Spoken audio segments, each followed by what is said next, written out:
I have talked to thousands of millennials about their money, and you want to know the one thing that they always tell me? I'm overspending and I don't know how to fix it. In this video, I'm going to be sharing 5 common ways overspending is showing up in your life, and stick around to the end because I have 2 solutions to help you fix it fast.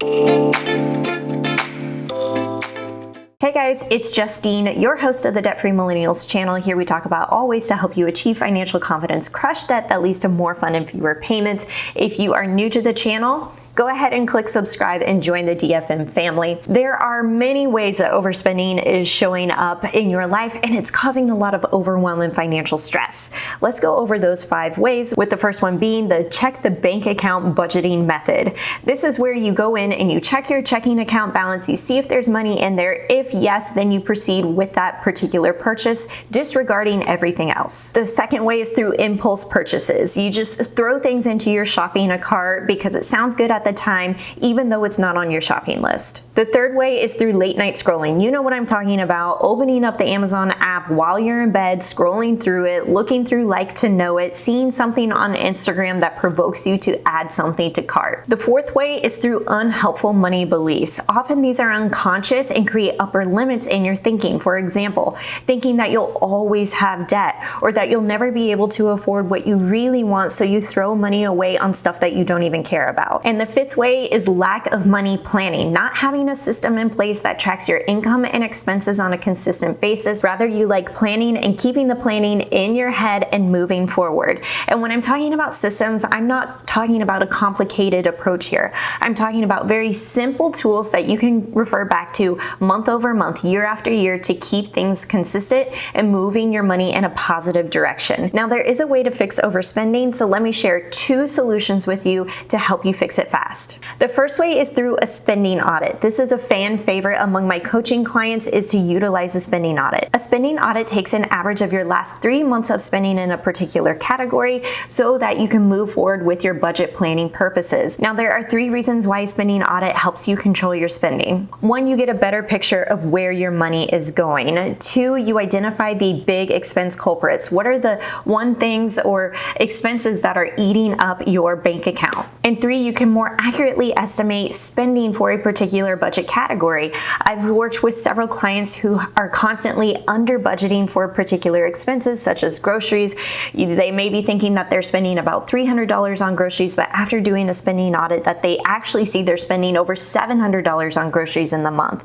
This is a way to more accurately budget for specific categories. So then if $700 was really frightening and you wanted to reduce that amount, you could baby step it by going from $700 to $650 as your budget and really sticking with it. If you consistently under budget for these expenses, you're going to get burnt out and disappointed and frustrated because you aren't hitting those unrealistic budget numbers. Take a look inside of your bank account transactions or your credit card statement over the last 3 months of regular spending, so don't include holidays, and add them up. Then take an average of the last 3 months of spending in that particular category, and there you have the actual spending of what you're doing for that particular expense, and then you can better forecast and budget for the months ahead. My second solution for you is to replace overspending with contentment. Oftentimes we get spending confused with contentment, when really contentment comes from the joy of experiences and things that don't cost money. You see, what happens when you replace contentment with spending is you ignore your core values. Your core values are what make you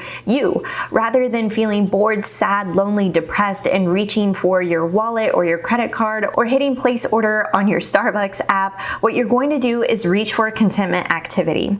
Examples of contentment activities include things like getting outside, going for a hike, going for a walk, going to the beach, surfing, reading a book, taking a bubble bath, baking, trying a new recipe, all the things that really reflect your core values of what you're interested in and what you love as a person, that doesn't require so much money that you end up spending and throwing away on stuff that you didn't even need. Now, I hate scorched earth approaches to money. Scorched earth means cutting out all of the fun. No shopping, no Amazon, no restaurant spending, and definitely no Starbucks. With the whole purpose of getting you back on track financially. Sounds fun, right? Wrong. What if I told you that you could melt away financial stress while still going out on your sushi dates with your partner?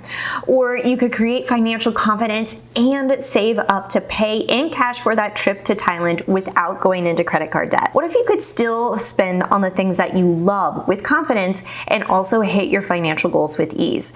Well, you can do all of that and more inside of my Spend More, Debt Less workbook. I love this workbook. It's a 60-page digital workbook that helps you change your relationship with money. Inside of this step-by-step workbook, I drill down the important steps to take to curb that overspending to help you achieve your financial goals and get you back to spending on the things that you truly love. Utilize written exercises to prioritize what's most important to you. Spend on guilty pleasures without the guilt, because nobody has time for scorched earth approaches when it comes to money. I'll also help you tackle debt with fast and effective strategies, feel good about money again, or for the very first time ever, and break old financial patterns that have been holding you back. What I love about this workbook is you can read the workbook within a day and start implementing the exercises over a week. Soon you're transforming your spending habits month over month, year after year, very consistently, spending on the things that are fun and hitting your financial goals with ease. So you can click the link below to learn more about the workbook by adding this valuable tool to your financial journey. This is another tool that's really going to help you level up this year. Now, if you've learned something new in this video, give this video a big thumbs up and subscribe. It really does help out my channel, and I'll catch you guys in the next one.